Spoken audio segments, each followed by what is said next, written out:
welcome to the show. Today is April 2nd, 2023. Let me start by saying that I'm not a financial advisor. This is not financial advice.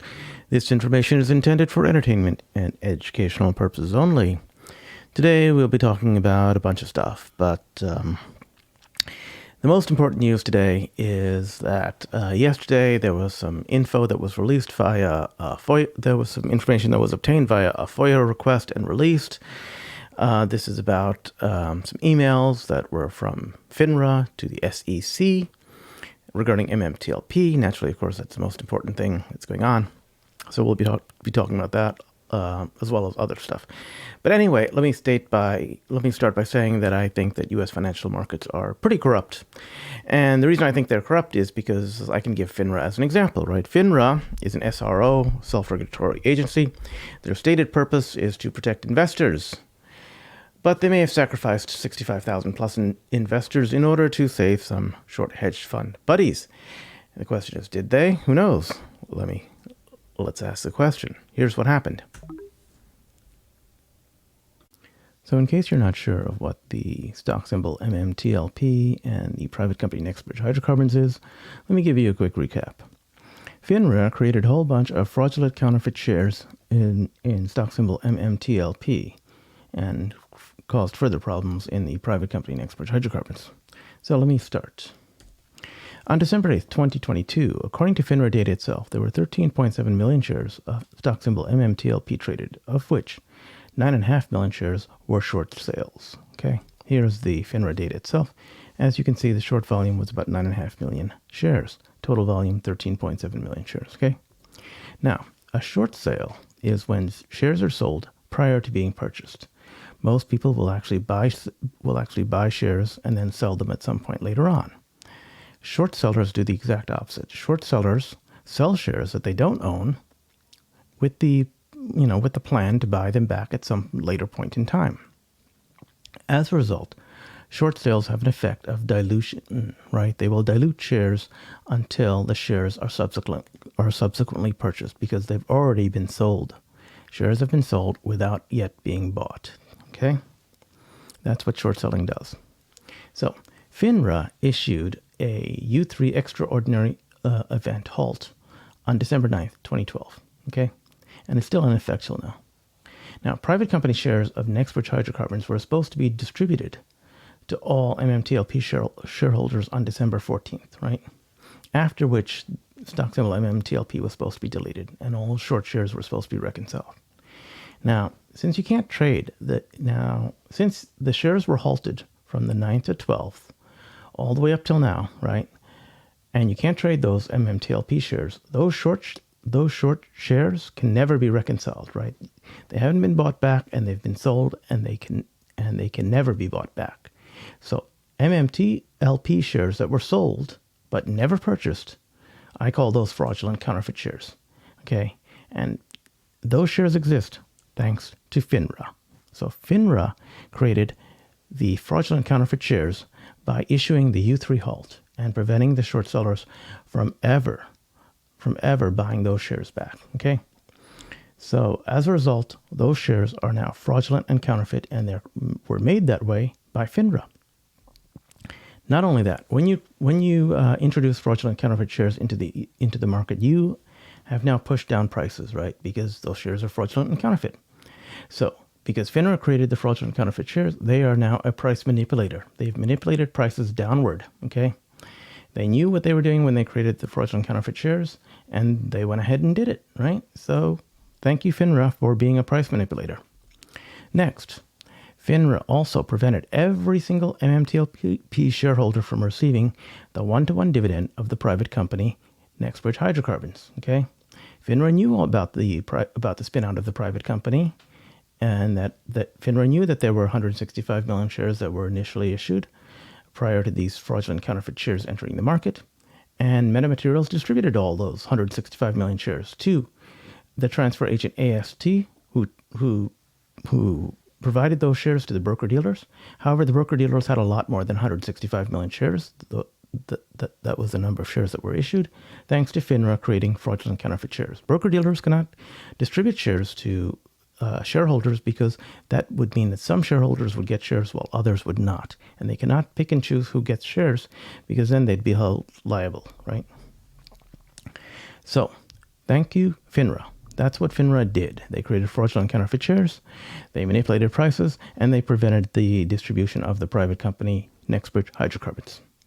Now, a lot of people might say, oh, gee, this is a complex situation. It's hard to deal with, whatever. That's what FINRA did. This is what they should have done. What FINRA should have done is they should have instructed broker-dealers of a corporate action that shorts must close their positions by December 12th, 2022, right? They should have informed broker-dealers that between December 9th to 12th, all trading in MMTLP should be position close only. What that means is that longs, those are people who purchase shares, should be able to sell those shares to shorts. And shorts, the people who already sold shares that they didn't own, they should be able to buy those shares back to reconcile their positions, right?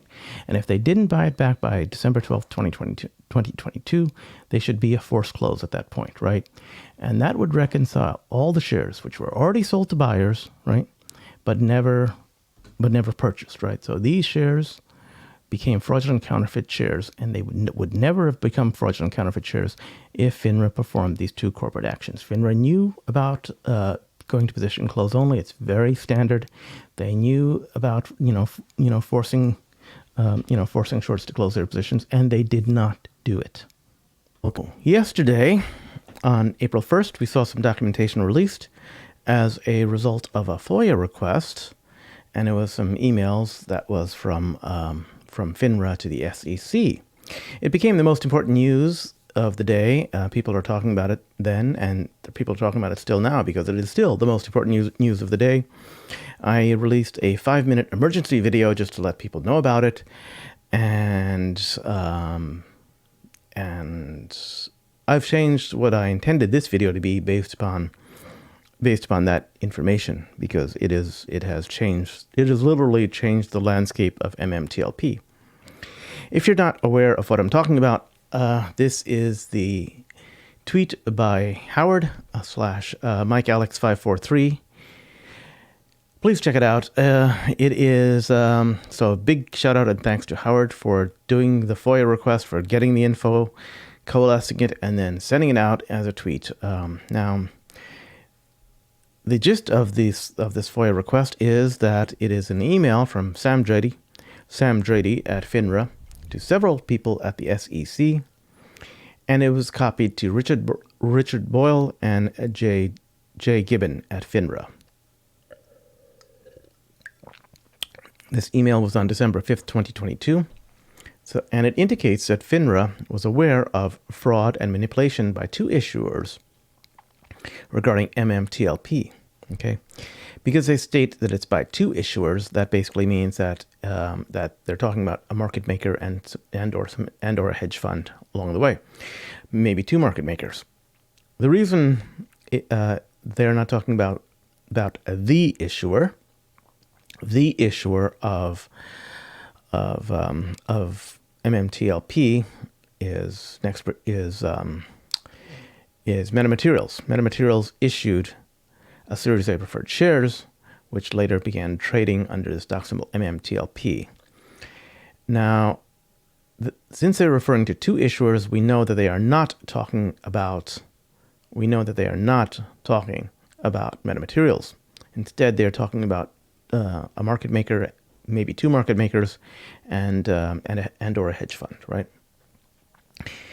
And it indicates that, and FINRA has indicated that they blue sheeted both MMAT and MMTLP. Now, this was prior to the U3 extraordinary event, which halted trading of the stock forever till this day. This email also references another email from Sam Drady to Patricia Cassametes, I believe that's the pronunciation, at FINRA. And that email is on November 29th, 2021, which is just a few months after this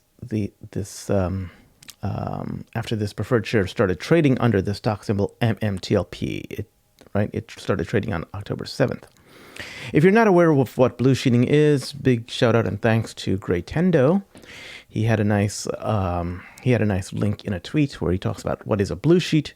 Check it out. Basically, blue sheeting is that when FINRA, it's a report that's sent from a clearing firm, right, to FINRA and to the SEC, right? They used to be sent on a blue sheet of paper, so that's why they're called blue sheeted. But essentially, the blue sheets indicate the blue sheets provide information about the names of any securities held by the firm, along with all the dates and trades and prices at which the trades were executed, right? And all the parties involved. So this information is readily available to the clearing house, to the clearing firm in its own records. And if it's not available, it also suggests that that the clearinghouse may be having some issues, right? But this clarifies exactly what's going on with shorting, naked shorting, who is doing all this buying and selling, where the price action is coming from. So the blue sheeting is an important piece of information. And once you have the blue sheet information, you know exactly what's going on and if the stock price is being manipulated. Okay, check out this article. It's from smartcapitalmind.com. Okay. Now, I mentioned the names Sam Brda and Patricia Cassametes. This is who they are from information that was found on Twitter and also from FINRA itself, right? Patricia Cassametes is the vice president of market operations and transparency services, but she also deals with OTC trade reporting, deals with the OTC trade reporting facility. As we know, stock symbol MMTLP, also known as the Series A preferred shares, they trade on OTC markets. So that's quite interesting that she is in charge of the OTC trade reporting facility. Sam Brda is the senior vice president of financial crimes detection program at FINRA. So they do a bunch of what they like to call forensics and things like that, so they can tell if things are actually on the up and up, or if there are indicators of fraud going on, like naked shorting, things like that. So they had information, right? And they were talking to the SEC about it. I'm not going to go into the details of all of the info about that particular email thread in FOIA. Instead, I'm going to refer you to Richard Hoffman. He's got a great video on it he says FINRA knew the truth, but still they intentionally screwed retail. Check out his video. There's also a video from Roller Pigeons, as well as from Trading Secrets. Roller Pigeons goes over the timeline and the dates and times and what's happening. And Trading Secrets brings up a bulleted item list or a numbered list of exactly what his key takeaways are. They're all excellent videos. I recommend you watch all of them. Actually, I don't recommend any one video over any of the others because they are all excellent. And they're all better than my emergency video that I sent out saying, hey, something's happening with this FOIA request. Check out the FOIA request. These guys go into in-depth detail about what the implications are. Very highly recommended. So the end result is that everyone knows that, John Berta actually summed up the end result quite well. He said, can you say smoking gun? The blue sheets were pulled, right? So the trading information was pulled. They knew exactly what was going on with shorting and naked shorting. They knew and halted because of what they saw on the blue sheets, okay? And I completely agree. So that was the biggest information that took place. As of yesterday, people are still talking about it, and people will still be talking about it, and it will affect what's going on next week. Be on the lookout for news about MMTLP, possible resolutions next week. We'll see what's going on. Okay. Next, let's talk about this. This was a tweet by Liz Hoffman, and on March 31st, Friday, I believe, and it is a voicemail. Let's hear this voicemail. It's really pretty cool. Hi, Liz. This is David from Brian Stiles' office. Sorry I missed you yesterday. I was out with some family business. I understand you were looking for an update on the issue that we discussed last week. I'm still working with committee on a course of action, but just to give you a really quick update, I had some good conversations with the committee's oversight team this week, and I understand that they're talking to FINRA and the SEC either later today or early next week to get some more info. And so that committee process is ongoing. Hopefully we'll have some deliverable that we can get out of that. Also spoke with a few other member offices to get their perspective on the best way forward. We'll hopefully be able to provide you more of an update next week. If you want to talk further, obviously feel free to call in, but know that we are tracking this one closely and trying to come up with some sort of course of action that'll get us hopefully a desired result. Feel free to give us a call back, and if I don't speak to you, hope you have a good weekend. Take care. So that particular voicemail was from it's from the staff of a member of Congress. It's David from Brian Stiles' office, actually. And this means that Congress was very interested in what's going on with regard to MMTLP and FINRA and the SEC, and they were going to be checking up on it either late Friday or early next week.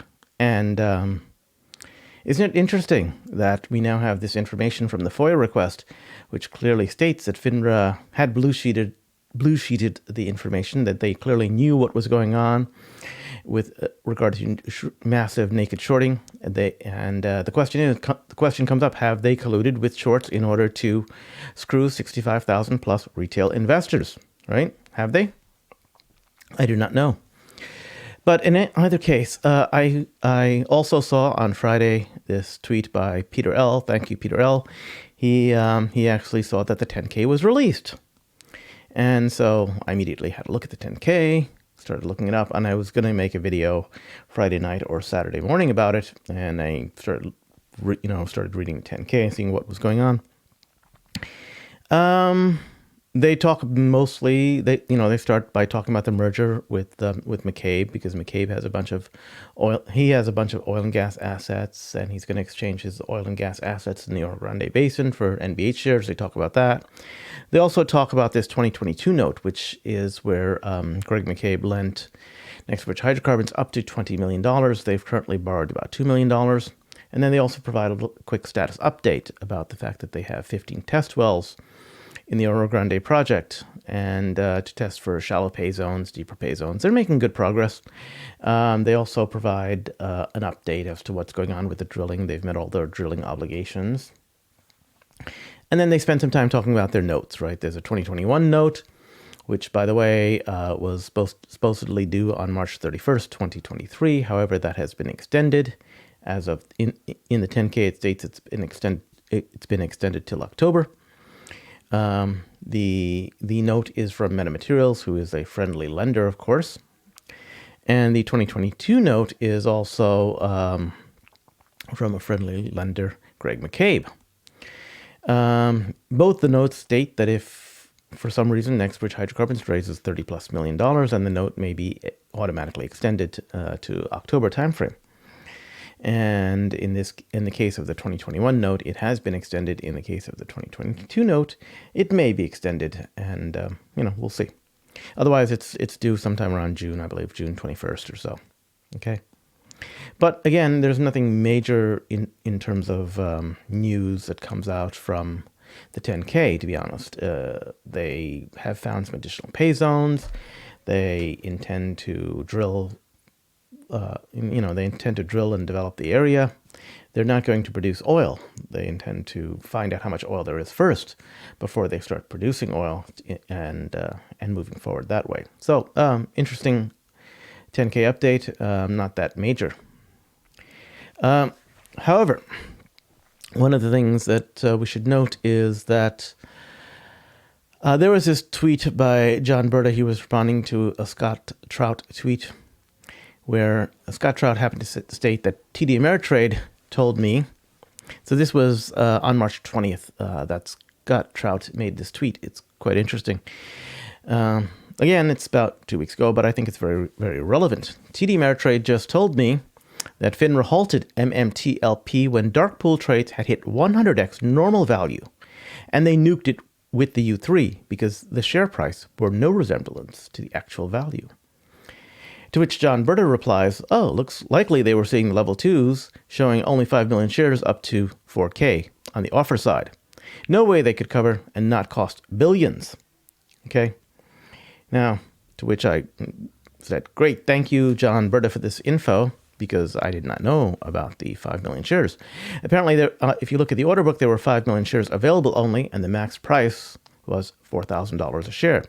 So FINRA knew exactly where the MMTLP prices were going. They pulled the U3 halt in order to save their, or one question is, have they pulled the U3 halt in order to save their short hedge fund buddies from massive losses at the expense of 65,000 plus shareholders? Okay.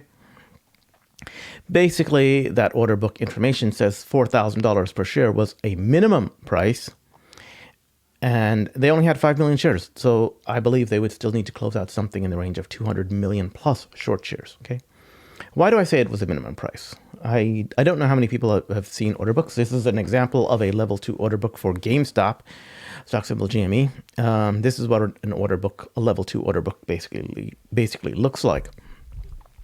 On the left-hand side, you have bids in green. Okay, these are, you see the size, which is the number of shares available, and what the price is. So these are basically people who have money and they want to buy shares, but the share price has not dropped enough for them to buy it.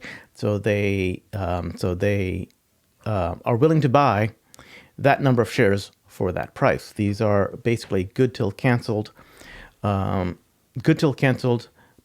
orders. Okay, these are good to canceled buy orders. It's on the order book. On the right-hand side, you have people who are willing to sell. They have shares already. They want to get US dollars for it, or they want to get dollars for it. So they have placed good till canceled orders to sell if the price goes high enough. Okay, so you have the number of shares that people are willing to sell and what the strike price for that is. Okay, so basically these are essentially everyone's good till canceled sell orders. Okay. And above that, you have a little graph which has a number of shares in the vertical axis, or the cumulative number of shares in the vertical axis. This is the accumulated number of shares, as well as the prices on the horizontal axis, on the x-axis. Okay, so you can get an idea of how much, how many shares it takes to move a price by such and such an amount, right? So you have bottom price. So on the x-axis, you'll see what the what the price is. If you buy this many shares, you'll move the price to the right on the x-axis, right? If you sell X number of shares, if you place a market order to sell X number of shares, you will push the price to the left on the x-axis, and the amount that it will be pushed is based upon how many shares you sell. Okay, so there you go. So for instance, if you sell over some thousand shares in this case, you will have pushed it. You will have pushed the price down to $14. And if you bought over 25,000 shares, you will have pushed the price up to $25.90 at the time of this order book. Okay, that's how. So the order book basically gives you a quick rundown as to where the price will go. Okay, now, in this age of market makers, dark pools, and ATS alternative trading systems, they really render the order book obsolete, because your orders can get routed into these dark pools and ATS alternative trading systems.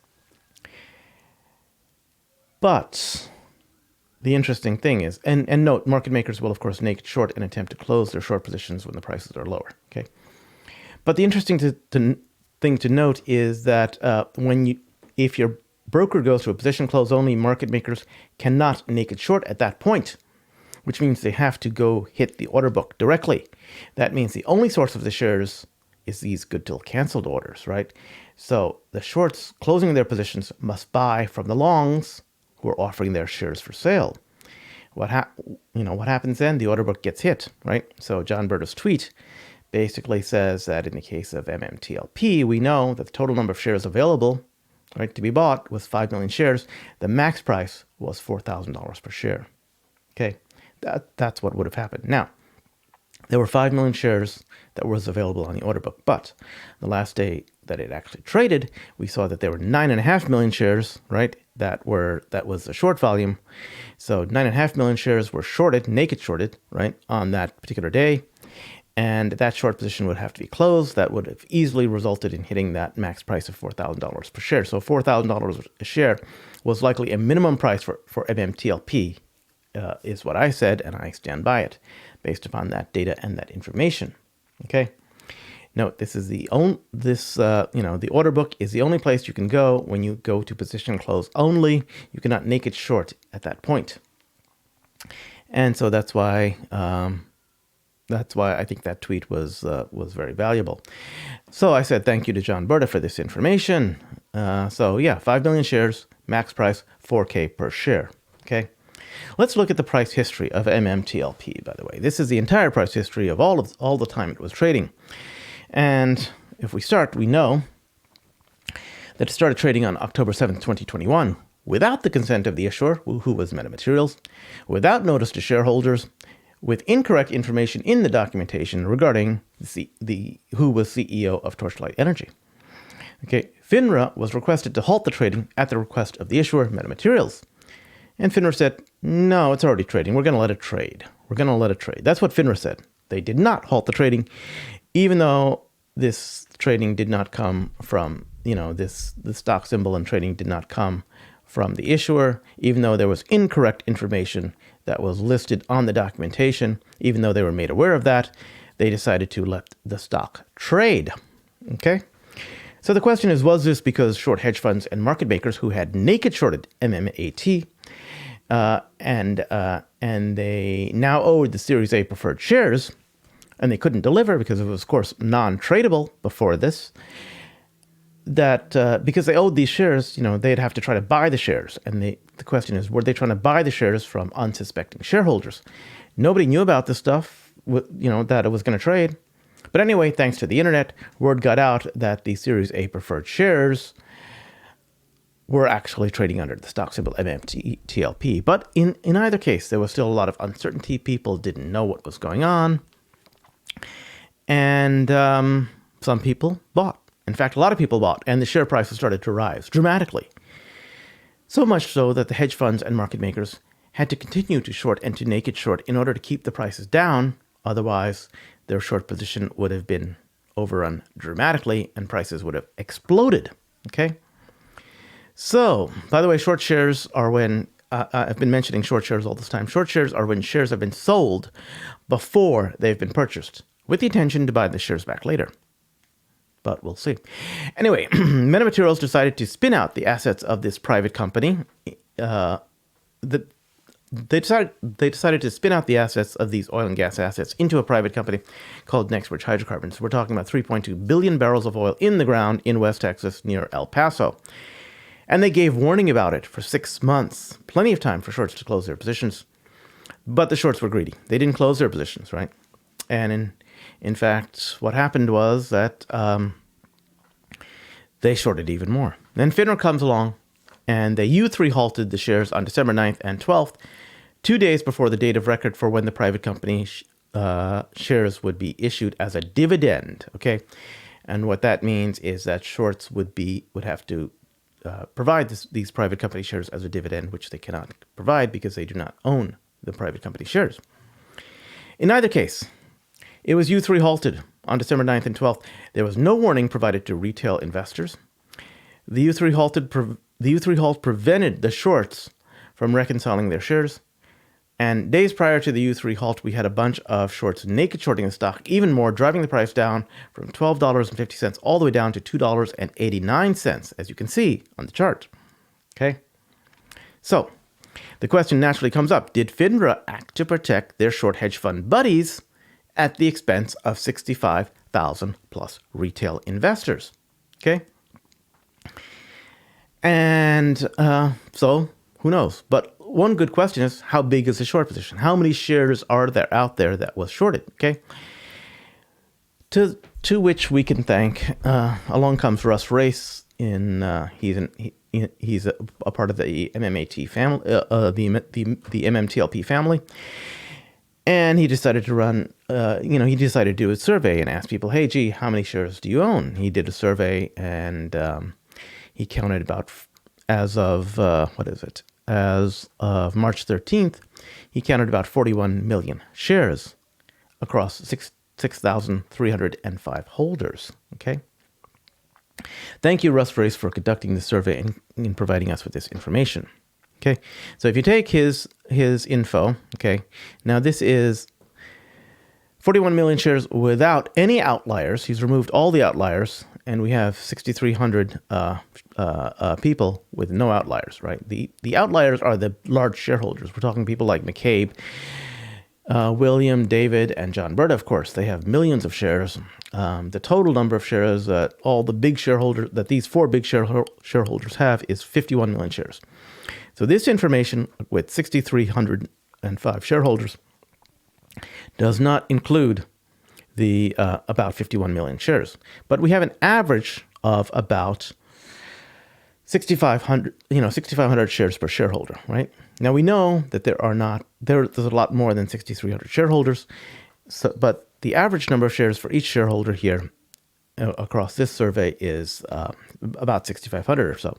So if you take the average number of shares per shareholder and you multiply it across the known 65,000 shareholders, we come up with an estimate of the number of shares circulating, which has no outliers, and that is about 426 million shares.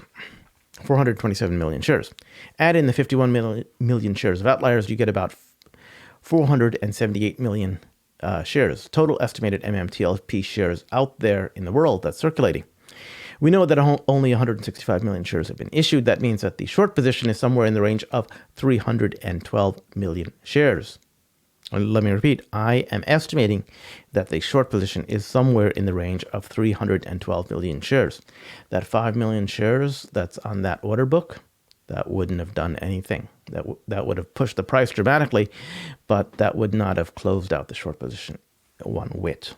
Okay. Now this is my estimate, which is a very conservative estimate based upon Russ Race's data with no outliers whatsoever. Okay. However, this is a very conservative estimate. Other people, for instance, copy paste over here, William Morgan, he's estimated that there's somewhere in the range of billions of shares. He could be right. Perhaps there's more than 300 million shares short. Perhaps there's a billion shares short. Who knows? Hard to say. But in either case, it's a hell of a lot more than my number, which is a hell of a lot more than the number of shares that's on the order book. The price of the shares would have skyrocketed if the shorts would have had to close their positions in 2 days. Okay. So I took all of this info, put it up into a nice little graphic, and this is now my banner page, my Twitter banner infographic. If you click if you click here on my Twitter, if you click on my name, you get this Twitter banner, right? You'll get this information, right? So here's my where's my mouse? Can't find my mouse. Anyway, at the top left, you'll see that that's my Twitter banner. And if you click on the image, you'll get a high resolution image of this, which basically tells you the entire story of MMTLP and what's going on, with a conservative estimate of the number of shares short. So with that said, I think we are currently in excellent shape because of the information that has now been disclosed. Again, thank you, Howard, and thank you, Mike Alex 543, for that information. It is the most important information that has been released because now we have what amounts to a smoking gun. That FINRA knew what was going on. They knew where the share price was going to go because they saw the level 2 order books. They knew exactly, they blue sheeted the information, so they knew that there was a ton of naked shorting out there. They knew the price was going to skyrocket. And when that happened, they said, oh, geez, maybe we got to save our short hedge fund buddies at the expense of 65,000 plus shareholders. Okay. Hopefully, Congress will be investigating FINRA and the SEC in the coming weeks, in next week actually, and they will ask some very good questions of FINRA about what's going on with this. You have the blue sheeted information. Why don't you release the blue sheets to everybody else in the world so we can all see the blue sheets? We can all see exactly what the short position is. Are you afraid that the world will know how bad the short position is in MMTLP? With that, that's all I have to say for today. Again, the most important news in the world is those FOIA tweets right now for MMTLP. Please check it out. Let me end by saying that I'm not a financial advisor. This is not financial advice. This information is intended for entertainment and educational purposes only. And goodbye.